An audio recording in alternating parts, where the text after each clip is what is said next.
आरोचे पाणी पिणे शरीरासाठी चांगले की अपायकारक? चला तर मग बघूया. त्याआधी चॅनलवर नवीन असाल तर चॅनलला सबस्क्राईब जरूर करा. व्हिडिओला एक लाईक आणि व्हिडिओ तुमच्या मित्रांसोबत शेअर करा. जर तुम्ही आरोचे पाणी सतत पित असाल तर काळजी घ्या, त्यामुळे गंभीर आजार होऊ शकतात.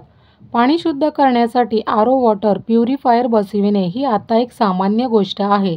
कारण महानगरांमध्ये एकतर पाणी पिण्यायोग्य नाही किंवा लोकांना भूजल प्यावे लागते. अशा परिस्थितीत आरो बसविणे आता मजबुरी बनले आहे. पण तुम्हाला माहीत आहे का की याच्या पाण्यामुळे अनेक आजारांचा धोका असतो. आरो पाण्यामध्ये असलेले 90-99% आवश्यक कॅल्शियम आणि मॅग्नेशियम नष्ट करते, ज्यामुळे व्यक्तीच्या पचनसंस्थेवर वाईट परिणाम होतो.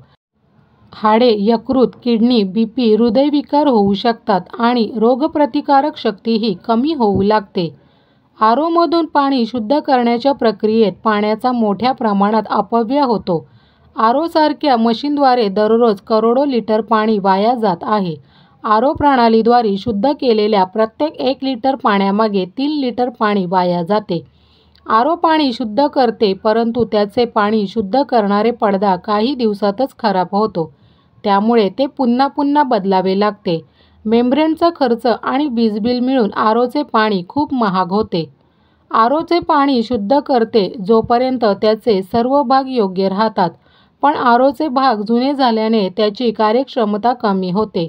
त्यामुळे पाण्याचा TDS वाढतो आणि बॅक्टेरियाचाही धोका असतो. आरो पाण्याची टाकी आणि पाईपमध्ये कचरा साचल्याने काही दिवसांनी संसर्ग होऊ शकतो.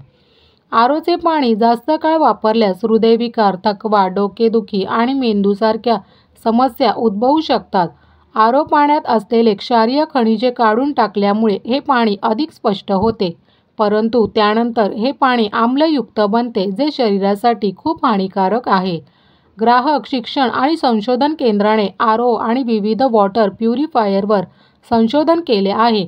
या कालावधीत आरो वापरणारे आणि आरो न वापरणाऱ्या घरांमध्ये आजारी पडण्याचे प्रमाण देशातील विविध शहरांमध्ये 50-50% प्रमाणात दिसून आले. वॉटर प्युरिफायरमध्ये एक विशेष प्रकारचा पडदा काम करतो, जो वाईट तसेच चांगले बॅक्टेरिया शोषून घेतो.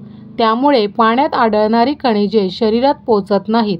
हे बॅक्टेरिया पोटाशी संबंधित आजारापासून आपले संरक्षण करतात. वास्तविक पाण्याची TDS टोटल डिसॉल्व्ड सॉलिड पातळी वेगवेगळ्या ठिकाणी बदलते. त्याची मानके जागतिक आरोग्य संघटनेने तयार केली आहेत. त्यांनी 100 ते 150 स्तरावरील TDS ठीक असल्याचे सांगितले आहे. त्यामुळे तुम्ही तुमच्या घरात आरो, रिझर्व्हर ऑस्मोसिस किंवा UV यंत्रणा बसवत असाल तर त्याच्या पाण्याची चाचणी करून घ्या. जर तुम्हाला वाटत असेल की तुम्ही जे मिनरल वॉटर पित आहात ते पूर्णपणे शुद्ध आहे, तर तुम्ही चुकीचे आहात. त्यात एका संशोधनाने giardia हा जीवाणू देखील आढळून आला आहे, जो शरीराला हानी पोहोचवतो. वास्तविक वॉटर क्लिनिंग कंपन्या नद्या, नाले, भूगर्भातील स्रोत इत्यादींमधून पाणी घेतात आणि ते स्वच्छ करण्यासाठी कोग्युलंट रसायने घालतात. हे रसायन पाण्यात असलेली घाण पाण्याच्या तळापर्यंत पोहोचवते आणि वर राहिलेले पाणी वापरले जाते. तज्ज्ञांच्या मते आरोमधून पाण्यातील घाणीसोबतच मिनरल्स देखील काढून टाकले जातात, जे आपल्या शरीरासाठी खूप महत्त्वाचे आहेत.